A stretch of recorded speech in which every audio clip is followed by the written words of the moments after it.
안녕하세요. 한동화의 그림 이야기입니다. 오늘의 주제는 감자입니다.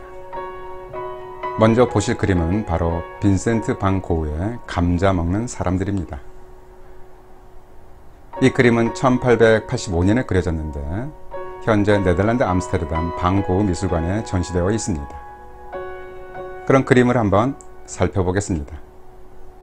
하루의 일과를 마친 가족이 램프 불빛 아래에 모두 둘러앉아 저녁을 먹으려고 하는 것 같습니다. 왼쪽 위 시계를 보니 저녁 7시네요. 그런데 저녁으로 먹는 것은 단지 차와 감자뿐입니다. 서로 간의 눈빛이 각자 다른 곳을 보고 있는 것을 보면 별다른 대화는 없는 것 같습니다.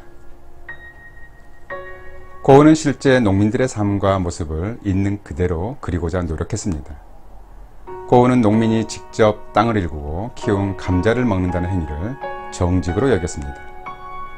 감자는 단지 먹을 것이 아니라 땀을 흘려 노력한 결실인 것이죠. 고흐는 이 작품을 자신이 그린 그림들 가운데 가장 훌륭한 작품이 될 것이라고 확신했다고 합니다. 고흐는 이 그림을 벨기에에서 활동한 드 그루의 식사 전의 기도에 영향을 받았다고 합니다. 이 작품은 1860년경에 그려진 것인데요. 바로 이 그림입니다. 자녀의 수가 갓난아이까지 해서 모두 9명이나 됩니다. 개도 한 마리 키우고 있네요. 큰 냄비에는 어떤 음식들이 들어있는지 모르겠지만 그렇게 영양가가 있는 먹거리는 아닌 것 같습니다. 드 그루 또한 하층민의 삶에 관련된 그림을 많이 남겨서 벨기에 최초의 사회현실주의 작가로 인정받고 있습니다. 자료를 찾아보니 드 그루는 이 그림을 1490년대에 그려진 레오나르도 다빈치의 최후 만찬으로부터 영향을 받아서 그렸다고 합니다. 고흐는 감자 먹는 사람들 작품 이외에도 농부와 감자를 주제로 많은 그림을 그립니다. 그 중에 몇 작품만 살펴보겠습니다. 이 그림은 감자 캐는 여인들입니다. 1881년에 그려졌고 네덜란드의 큐렐러 밀러 미술관에 걸려 있습니다. 다른 농기구는 없이 그냥 삽으로 감자를 캐고 있네요. 허리를 숙이고 땅만 보면서 서로 말없이 감자를 캐고 있습니다. 이러한 모습은 농부들의 일상의 삶이었을 것이고 고흐는 이러한 모습을 솔직하게 표현하고자 했습니다. 고흐는 밀레의 그림을 존경했지만 밀레가 그린 농촌 풍경은 진실되지 않다고 생각했다고 합니다. 밀레의 그림을 보면 경건함과 편안함이 느껴지지만 비현실적이었다는 것이죠. 다음 그림은 감자 깎는 여인입니다. 이 그림은 1885년 작품입니다. 현재 뉴욕의 메트로폴리탄 미술관에 전시되어 있습니다. 그림을 보니 전체적으로 어두움과 고독이 느껴집니다. 아마도 하루하루 힘들게 살아가고 있는 당시의 농부들의 삶을 어두운 색을 이용해 상징적으로 표현한 것 같습니다. 감자를 깎으면서 저녁을 준비하는 것 같은데 다른 먹을거리는 없는지 궁금합니다. 감자는 과거 주식으로도 많이 먹었고 건강에도 도움이 되는 식품 중에 하나입니다. 그러나 감자를 먹을 때는 주의해야 할 것들이 있습니다. 첫 번째, 감자는 독성이 있을 수 있습니다. 감자는 토마토나 가지와 같은 가지과입니다.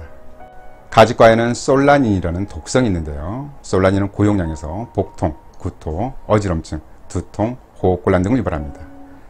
토마토나 가지는 덜 익힌 경우 솔라닌이 많기 때문에 덜 익은 토마토나 가지는 먹으면 배탈이 날 수 있습니다. 요즘 토마토는 계량이 많이 되어서 문제가 되지 않지만 과거에 토마토는 악마의 과일이라는 별명도 있었을 정도입니다. 가지도 덜 익거나 생 것을 먹으면 입안이 얼얼해지고 입술이 부르트기도 하죠. 감자도 마찬가지입니다. 잘 여문 감자라도 햇빛에 노출이 되면 싹이 나면서 포르스름한 부위에 솔라닌이 많이 생겨납니다. 솔라닌은 특히 싹이나 잎에 많은데요. 감자 줄기나 감자 잎으로 만든 요리가 없는 이유도 이 때문입니다. 아마 조상들도 감자 줄기나 감자 잎의 독성에 의한 부작용을 경험하면서 이들이 식탁에서 퇴출되었을 가능성이 높습니다. 솔라닌은 감자의 잎과 줄기 다음으로 껍질에도 많아서 감자 껍질은 까서 먹는 것이 안전합니다. 그래서 감자를 보관할 때는 햇볕에 노출시키지 말고 그늘진 곳에 보관해서 싹이 나지 않도록 해야 합니다. 만약 감자를 사과와 함께 보관하면 사과에서 생성된 에틸렌가스에 의해서 감자의 싹이 잘 나지 않고 신선도가 오래 유지됩니다. 참고로 감자를 양파와 함께 놓아두면 보다 쉽게 썩게 됩니다. 두 번째, 감자는 심장병이나 콩팥 질환이 있을 때는 섭취에 주의해야 합니다. 감자에는 칼륨이 많아서 체내의 나트륨을 배출하기 때문에 고혈압을 예방하고 심장의 박동을 정상적으로 유지하는 데 도움을 줍니다. 그러나 고혈압이나 심장질환에 흔히 쓰이는 약인 베타 차단제를 복용 중이라면 감자의 섭취를 줄여야 합니다. 심장병을 악화시킬 수 있기 때문입니다. 칼륨이 많은 바나나도 마찬가지입니다. 특히 만성 콩팥 질환으로 인해서 칼륨 배출에 문제가 있는 경우에는 심장마비의 위험도 높아지기 때문에 이 경우라면 감자는 아예 먹지 않는 것이 좋습니다. 과거 밀란이나 전쟁 때 산속으로 숨어 들어가서 초급목피, 즉 풀뿌리와 나무 껍질만 먹고 연명하다가 심장마비로 죽은 사람들이 많았다는 이야기도 일리가 있습니다. 바로 소금기는 전혀 먹지 못한 상태에서 과도한 혈중, 칼륨 농도가 높아지기 때문이죠. 찐 감자를 먹을 때 설탕을 찍어 먹는 분들이 많은데 건강을 위해서라면 감자는 일부러라도 소금을 찍어 먹는 것이 필요합니다. 감자만 먹고 살 수 있을까요? 이렇게 묻는 자체가 그림 속의 감자를 먹는 사람들에게는 호사스럽게 들릴 수도 있을 것입니다. 이들은 어쩌면 감자만이라도 먹을 수 있음에 말없이 감사하고 있을지도 모릅니다.